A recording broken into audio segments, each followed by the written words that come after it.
Hi again, everybody, from the WNPV studios. It is Countdown to Kickoff, Week 5, alongside Mike Carey. I'm Kyle Berger. So glad you could join us. Before we get started, one unfortunate business item for me to get out of the way. And if you follow college football, you probably know that Miami lost to Virginia Tech. Yours truly, a Miami alum, and John Zerko, the father of North Penn's offensive lineman, J.D. Zerko, a very proud Hokie. We make a bet every year. Here we go.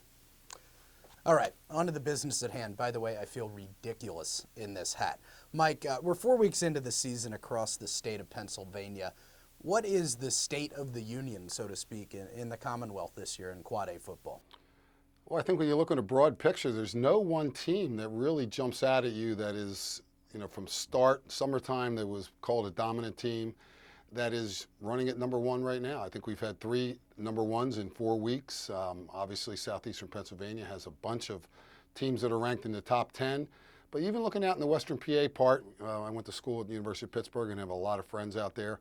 You got a lot of teams that are pretty good, a bunch that have one loss that were expected to be very good. I think at the end, though, it's a long season. I think you're going to still see the top teams come out of there that do every year. Pittsburgh Central Catholic, I think McKeesport will be there. Gateway is very, very good. And maybe Woodland Hills or Upper St. Clair. Then out of the East, up north in District 11, boy, it's just really wide open, Kyle. You got Bethlehem Liberty that was defending state champs, a lot of injuries, some rumors that Gonzales may come back this week or next week. They still have a shot to get into district playoffs. Parkland's very good. You got a AAA team, Allentown, Central Catholic, and Becca, 2 teams that maybe some of the better teams out of District 11. Of course, District 1 and District 12, very, very strong across the board. Neshaminy, Abington, Pennsbury, North Penn, and then you got Prep, O'Hara, LaSalle coming out of the 12. So it's going to be interesting. It's still very early. I think attrition, some luck, and the best coaching will take the best teams to the state finals. To boil it down, Mike, it seems like your opinion is that there aren't many great teams in the state, but there's a lot of good teams. At this point, there's not a lot of great teams. There's where they're just so loaded talent-wise. Division I, where you say, hey, that's a great team talent-wise with a great coach equals possible state championship. But we've seen it before.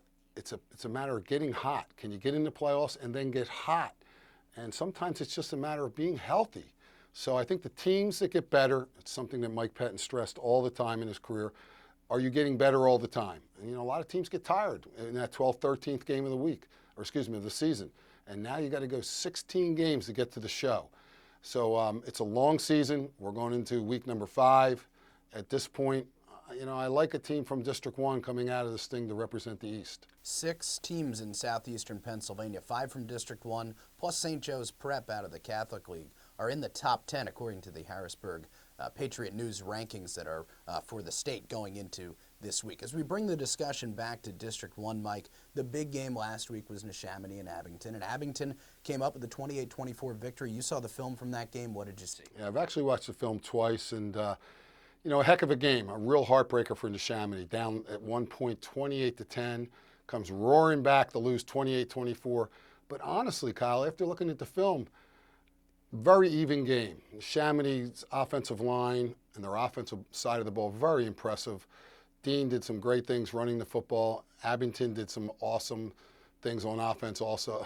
Sam Kine, the quarterback, and threw for a career game. And Hensley, I think, had 13, 14 catches at the wide receiver for close to 200 yards. 2 great offensive juggernauts. Neither team played great defense, and that's a concern as we go on. But I'm not so sure that if they played again, Neshaminy wouldn't win. Well, our game this week, as we look forward to Friday night, is going to be Souderton against Pennridge from Poppy Yoder Field. 2 teams that are off to, I guess you could say, disappointing starts. Pennridge 2-2 and Souderton 0-3 before picking up a win last week in their conference opener. Is there a team that has more to lose in this game? And on top of that, is this a must-win for both of these teams? Well, I'm sure if you asked both coaches, they would say it's a must-win. To me, though, Pennridge, this is a really, really important game for them. They have yet to play CB South, who, after watching them against North Penn, could be one of the most improved teams, even though they're 0-4. They're going to play Quakertown. I know that's Thanksgiving. They still got to play North Penn, Hapar. Souderton is a team where they're looking for their first win. And they get one of their key players back who's been on the sideline for the first 4 weeks, and it's a neighborhood rivalry. So there's going to be a lot of intensity just due to the fact that these teams are right backed up next to each other. Must win for both coaches in their mind. Well, Derek Brown is going to be the running back returning for Souderton this week against Pennridge. We have that game for you on the radio and online at WNPV1440.com. All right, time to look at our top 10s for the week here in District 1. My top 10 begins with the North Penn Knights. They improved to 4-0 with a win over CB South last week. Pennsbury remains in the number 2 spot. The Abington Ghosts move up with their win over Neshaminy. They're number 3. Downingtown West still undefeated at number 4. Quakertown cracks the top 5 for the first time this week. Ridley checking in at number 6. Neshaminy dropping to 7th after the loss to Abington. Garnet Valley in 8th. Downingtown East at 9th. And a new member of the top 10 this week, that is the Norristown Eagles checking in at number 10. And for my top 10, this week North Penn again is the number 1 team, followed by Pennsbury at the number 2 slot. Abington at the number 3 spot, and Neshaminy right behind them at the number 4 spot. The number 5 team, Ridley, in my mind, is probably one of the better teams in District 1, similar to North Penn, great speed. They're going to be playing at the end of the year somewhere in this district final.